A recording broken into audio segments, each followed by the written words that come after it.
You ask Tiger to calculate. This deals with linear inequalities with one unknown. The final result is j smaller than -2. Let's solve it step by step. Swap sides.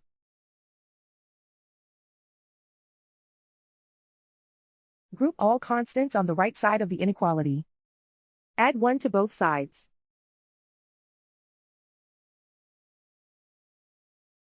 Group like terms.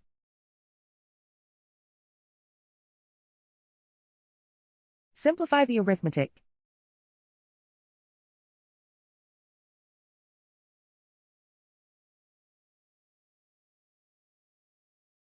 Convert the j into a positive number.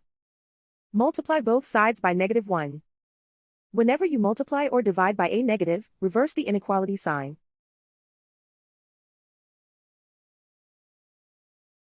Remove the ones.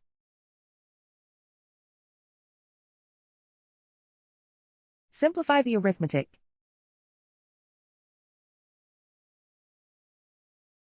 Plot the solution on a coordinate grid.